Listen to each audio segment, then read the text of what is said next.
Lihat ini air, lihat itu lubang dari 1, 2, dan 3. Lihat lubang 1, 2, dan 3. Sudah? Sudah? Sudah. Lihat betul-betul? Sudah. Lihat dulu lihat. Dari lubang 3, lubang 2, sampai lubang 1 yang airnya paling deras. Kenapa bukan lubang 3 yang paling deras? Kenapa bukan 2? Kenapa harus 1?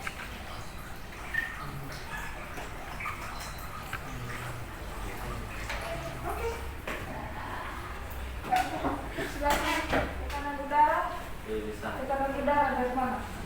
Dari masuk ke dalam. Tekanan udara berdasarkan ini lubang 1, 2, dan 3 mana yang tekanan udara? Satu. Oh, tekanan udara 1. Yang lain? Tekanan udara dari lubang 3 dan lubang 2 lebih besar. Kenapa lubang yang paling bawah itu aliran airnya paling deras? Menurut saya karena dia mendapatkan tekanan benda cair paling besar. Sesuai yang kita belajar waktu itu tentang tekanan hidrostatis, itu kan massa jenis berbanding lurus dengan gravitasi dengan ketinggian. Jadi kalau dia semakin dalam berarti dia punya tekanan hidrostatis semakin besar. Makanya dia punya air keluar lebih kencang. Jadi kenapa 1 ini lebih besar? Karena dia mengalami tekanan lebih besar daripada yang lubang 2 dan lubang 3. Atau dengan kata lain, titik 1 lebih besar daripada titik 2, lebih besar daripada titik 3. Saya punya materi hari ini ada 4 indikator sebenarnya. Ada 4 indikator, cuma saya hari ini hanya 2 saja dan lainnya indikator pertama itu tentang analisis fluida dinamis dalam. Kita lihat gambar yang kedua. Fenomena sosial. Coba satu-satu. Yus. Fenomena sosial. Fenomena sosial. Fenomena sosial apa yang terdapat di dalam gambar? Demonstrasi. Nah, jadi untuk gambar 1 dan gambar 2, gambar 1 itu merupakan kejadian atau fenomena alam yang terjadi 2 tahun lalu. Itu badai seroja yang melanda NTT. Dede, eksplanasi itu apa? Merujuk pada kedua gambar yang telah ditampilkan. Saya maksud dalam untuk menerangkan proses Teks yang bertujuan untuk menjelaskan terjadinya satu fenomena. Coba lengkapi lagi, fenomena apa? fenomena alam. Fenomena alam maupun fenomena sosial. Mengapa dan bagaimana? Mengapa dan bagaimana? Mengapa peristiwa itu bisa terjadi?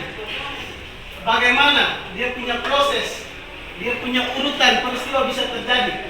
Contoh sampai ada demonstrasi di depan Polda NTT. Mengapa warga berdemonstrasi di depan Polda NTT?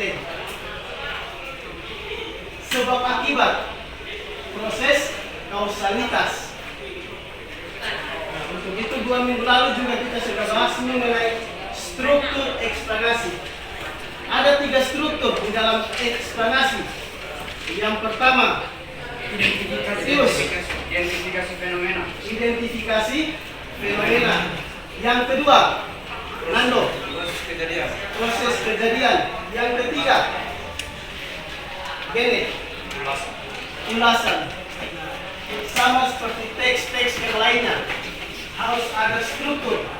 Supaya ketika menyusun suatu teks, semuanya itu terstruktur. Jangan mulai dari struktur yang akhir dan sampai ke struktur yang pertama. Kaidah kebahasaan. Sama juga seperti teks prosedur pada awal bab semester ini harus memiliki kaidah kebahasaan. Untuk kaidah kebahasaan, dari tujuan pembelajaran kita. Apa tujuan kita mempelajari mengenai kaidah kebahasaan di dalam teks eksplanasi?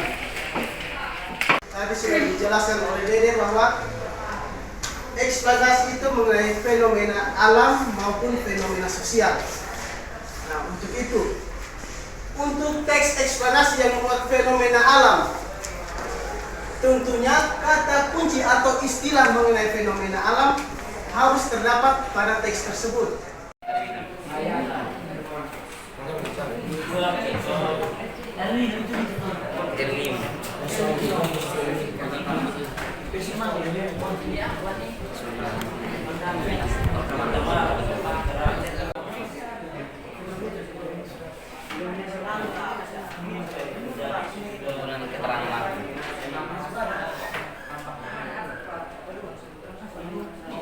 Sepuluh mendatang.